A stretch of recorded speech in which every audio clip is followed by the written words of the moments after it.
Senior ধর্মীয় ব্যক্তিত্ব একজন রাব্বি, তার সঙ্গে দাজ্জালের সাক্ষাৎ ইতিমধ্যে হয়ে গেছে। তার মানে দাজ্জাল পৃথিবীতে ইতিমধ্যে চলে আসছে।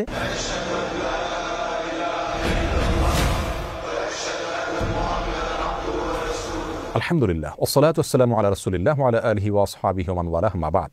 সুপ্রিয় দর্শক শ্রোতা ভাই বোন, ইসরায়েলের প্রথম সারির একটি দৈনিক, একটি গণমাধ্যম ইসরায়েল টুডে, সেখানে দাজ্জালের আগমন সম্পর্কে একটা তথ্য দেওয়া হয়েছে একটি সাক্ষাৎকারে। সেই তথ্যকে কেন্দ্র করে পৃথিবীর অনেক মানুষের মধ্যে কৌতূহল তৈরি হয়েছে, আলোড়ন সৃষ্টি হয়েছে। সেই সাক্ষাৎকারটা দিয়েছেন একজন ইহুদি ধর্ম পণ্ডিত বা রাব্বি।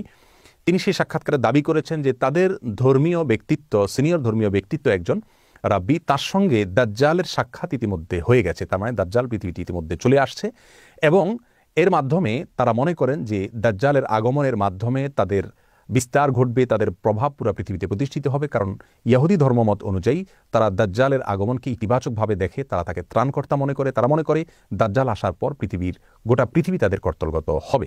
এবং এই ঘটনার প্রেক্ষিতে তারা ইসরায়েলের বাইরে সফর করছেন না, সবাই ইসরায়েলের ভিতরে অবস্থান করছেন। বিশেষ করে তাদের ধর্মীয় ব্যক্তিত্বরা ইসরায়েলের বাইরে কেউ যাচ্ছেন না, কারণ তারা মনে করেন তাদের ধর্মবিশ্বাস হলো দাজ্জাল আগমন করার পর পৃথিবীতে একটা ব্যাপক অস্থিরতা দেখা দিবে এবং সেই অস্থিরতায় পুরো পৃথিবীতে যে বিপর্যয় দেখা দিবে, যে ক্ষয়ক্ষতি হবে, সেটা পৃথিবীতে কোনো যুদ্ধেও এত ক্ষয়ক্ষতি হয় না। এবং অনেকটা বর্তমান করোনা পরিস্থিতির যে বিপর্যয় দেখা দিচ্ছে পৃথিবীতে, তারা সেটাকে সেই দাজ্জাল আসার পরবর্তী তাদের ধর্মীয় দৃষ্টিকোণ থেকে যে বিপর্যয় হওয়ার কথা সেটা বলে তারা ব্যাখ্যা করছে। ইসলাম আসলে এ ব্যাপারে কি বলে?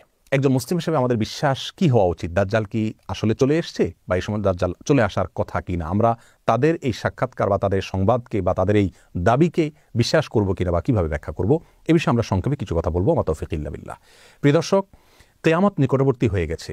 এ বিষয়ে রাসূল আকরাম সাল্লাল্লাহু আলাইহি ওয়াসাল্লাম অনেক আগে আমাদেরকে জানিয়েছেন। তিনি বলেছেন, বুইসতু আনা ওয়াসসাআতু কাহাতাইন, আমার এবং কিয়ামতের অবস্থান হলো দুই আঙ্গুলের মতো। অর্থাৎ আমার পরে পৃথিবীর সবচেয়ে বড় ঘটনা হলো কিয়ামত তথা পৃথিবীর বা মহাবিশ্বের ধ্বংস বা মহাপ্রলয়। তারপরে কিয়ামতের অনুষ্ঠান ঘটবে।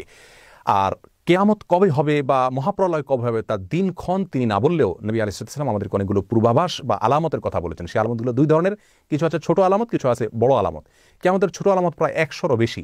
সেই 100 আলামতের ভিতরে সর্বশেষ আলামত যেটা বলতে পারি তা হলো ইমাম মাহদির আগমন। ইমাম মাহদির আগমন এখনও পৃথিবীতে ঘটেনি। তবে ইমাম মাহদির আবির্ভাবের পূর্ব মুহূর্তের পরিস্থিতি পৃথিবীর কেমন থাকবে সে সম্পর্কে হাদিস থেকে ধারণা পাওয়া যায়। সেটা হলো গোটা পৃথিবীতে অন্যায়, অবিচার, অত্যাচার, জুলুম এটাই পরিপূর্ণ হয়ে যাবে।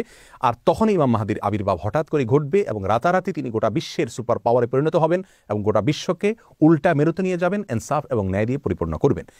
এরপরে কিয়ামতের বড় আলামতগুলো দেখা দিবে, যে সম্পর্কে সহিহ মুসলিমের হাদিসে নবী আলাইহিস সালাম বলেছেন কিয়ামত ঘটবে না 10টি আলামত আসা ছাড়া। সেগুলোকে ওলামায়ে কেরাম, ইসলামের বড় বড় পণ্ডিতগণ, ইমামগণ কিয়ামতের বড় এবং বৃহৎ আলামত হিসাবে চিহ্নিত করেছেন। সেই আলামতগুলোর একটি হলো বড় ধোঁয়া দেখা দিবে কিয়ামতের আগে, যে ধোঁয়া পৃথিবীর ইতিহাসের বড় ঘটনা হবে এবং অনেক ব্যাপক আকারে হবে। আর দ্বিতীয়ত যে ঘটনাটি ঘটবে তা হলো দাজ্জালের আগমন ঘটবে এবং আরেকটি আলামত ঘটবে তা হলো দাব্বাতুল আরদ নামক একটা প্রাণীর অলৌকিকভাবে আবির্ভাব ঘটবে এবং সেই মানুষের সাথে কথাবার্তা বলবে।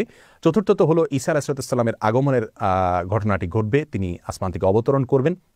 5 নম্বর হলো ইয়াজুজ মাজুজের আবির্ভাব ঘটবে। 6 নম্বর হলো একটি ভূমিধস বড় আকারে হবে পৃথিবীর পূর্ব প্রান্তে। 7 নম্বর হলো একটা ভূমিধস হবে মধ্য প্রান্তে পৃথিবীর বা আরব উপদ্বীপে। আর 8 নম্বর হলো পৃথিবীর পশ্চিম প্রান্তে আরেকটি বড় ভূমিধস ঘটবে। 9 নম্বর হলো সূর্য প্রথমবারের মতো পৃথিবীর ইতিহাসে পশ্চিম দিক থেকে উদিত হবে পূর্ব দিকের বিপরীতে। আর 10 নম্বর হলো একটি আগুনের আবির্ভাব ঘটবে, যে আগুন মানুষকে ধাওয়া করতে করতে হাসরে একত্রিত করবে। এই বড় 10টি আলামতের ভিতরে আমরা দেখতে পেলাম যে শুরুর দিকে রয়েছে দাজ্জালের আবির্ভাব, তারও আগে দোকান বা ধোঁয়ার ঘটনা ঘটবে। ধোঁয়ার ঘটনা এখনও ঘটেনি পৃথিবীতে, আমরা জানি। তারও আগে ইমাম মাহদির আগমন ঘটবে, সেটিও এখনও পৃথিবীতে ঘটেনি। অতএব একজন মুসলিম হিসেবে আমাদের বিশ্বাস হবে দাজ্জালের আগমন এখনও ঘটেনি, কারণ দাজ্জাল আসার আগে পৃথিবীতে আর অনেক কিছু ঘটনা ঘটবে যেগুলো এখনও ঘটেনি। এটা হবে একজন মুসলিমের বিশ্বাস। আমরা কোরআন এবং হাদিসের আলোকে দেখতে পেলাম যে দাজ্জালের আবির্ভাব এখনও ঘটেনি। অতএব ইহুদিরা যেটা দাবি করছে সেটা অসত্য এবং বেঠিক। অন্তত এটা নিয়ে আমাদের অস্থিরতার কোনো কারণ নাই। একজন সাহাবী জিজ্ঞাসা করেছিলেন, ইয়া রাসূলুল্লাহ, কিয়ামত কবে হবে? নবী আলাইহিস সালাম বলেছেন, তুমি তার জন্য কি প্রস্তুতি নিয়েছো? এই হাদিস থেকে আমরা স্পষ্ট ধারণা পাচ্ছি যে কবে কে আসছে, কোনটার আবির্ভাব হচ্ছে কি হচ্ছে না, এটা নিয়ে আমরা যতটা কৌতূহলী হচ্ছি বা যতটা আমরা অস্থির হচ্ছি, এর চাইতে গুরুত্বপূর্ণ ইস্যু আমাদের জীবনে যে আমরা কিয়ামত হলে সেই পরিস্থিতিতে আমাদের করণীয় কি থাকবে। দাজ্জালের আবির্ভাব কথার কথা হয়ে গেল, তাহলে সেই মুহূর্তে দাজ্জালের যে ফিতনা, দাজ্জালের যে পরীক্ষা, এখানে অনেক মানুষ নিপতিত হয়ে ঈমান হারা হবে। অনেক ভালো ভালো মানুষ পর্যন্ত ঈমান নষ্ট হয়ে যাবে। দাজ্জালের যে ধূম্রজাল, তার যে ধোঁয়াশা, তার যে ফিতনা, তার যে পাওয়ার, সেগুলো দেখে অনেকে তাকে সৃষ্টিকর্তা মনে করবে, আল্লাহ মনে করবে। এই পরিস্থিতি থেকে বাঁচার জন্য আমরা কি প্রস্তুতি নিয়েছি? রাসূল করিম সাল্লাল্লাহু আলাইহি ওয়াসাল্লাম দাজ্জালের ফিতনা থেকে বাঁচার জন্য অনেকগুলো আমলি কথা আমাদেরকে শিক্ষা দিয়েছেন। তার ভিতরে একটি হলো সূরা কাহফের প্রথম 10টি আয়াত মুখস্থ করা, অর্থ সহকারে বোঝা ধারণ করা। যে ব্যক্তি এটা করবে ওই ব্যক্তিকে আল্লাহ সুবহানাহু ওয়া তাআলা দাজ্জালের ফিতনা থেকে রক্ষা করবেন। আরেকটি হলো দাজ্জালের ফিতনা থেকে রক্ষার উপায় হলো দাজ্জাল সম্পর্কে নলেজ অর্জন করতে হবে। পৃথিবীর পূর্ব প্রান্ত থেকে তার আবির্ভাব ঘটবে, 40 দিন সে পৃথিবীতে অবস্থান করবে, সিরিয়াতে তাকে ঈসা আলাইহিস সালাম হত্যা করবেন।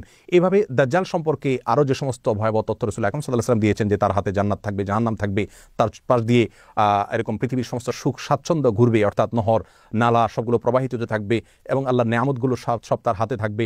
সে মানুষকে জীবিত করবে, মৃত করবে, অনেক অলৌকিক বিষয়গুলো সে দেখাতে পারবে। তার একটা চোখ কানা থাকবে, শুকনো আঙ্গুরের মতো চোখ থাকবে, আরেকটা চোখ ভালো থাকবে, কপালে কাফের লেখা থাকবে পরিষ্কারভাবে, খাটো প্রকৃতির হবে। তার সম্পর্কে বিশদ বিবরণ হাদিসে দেওয়া হয়েছে, সেগুলো নলেজ অর্জন করা যাতে তাকে চিনতে সুবিধা হয়।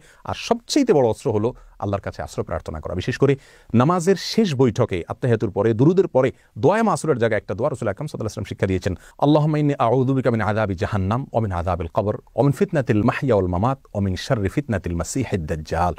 এই দোয়ার মধ্যে দাজ্জালের ফিতনা থেকে মুক্তির জন্য আল্লাহর কাছে আশ্রয় প্রার্থনা করা হচ্ছে। আল্লাহর কাছে আশ্রয় প্রার্থনা করা হলো মুমিনের সবচেয়ে বড় অস্ত্র। অতএব দাজ্জাল কখন আসছে না আসছে, আসছে কিনা সে বিষয়ে গবেষণার চাইতে বড় করে আমাদের যে বিষয় দেখা উচিত তা হলো আমরা তার জন্য কতটুকু প্রস্তুতি নিয়েছি। আল্লাহ সুবহানাহু ওয়া তাআলা আমাদের সকলকে কিয়ামতের পূর্বে যে সমস্ত ফিতনার মুখোমুখি আমাদের আল্লাহ না করুন হতে হবে, যদি হতে হয় তাহলে সে সমস্ত পরিস্থিতি আমরা কীভাবে নিজেদের ঈমানকে রক্ষা করব, আল্লাহর দিকে আমরা ধাবিত হব, সেই দিকে আল্লাহ তাআলা আমাদেরকে অগ্রসর হওয়ার তৌফিক দান করুন এবং সব ধরনের মিথ্যাচার প্রপাগান্ডা থেকে আমাদের ঈমানকে আল্লাহ তাআলা রক্ষা করার তৌফিক দান করুন।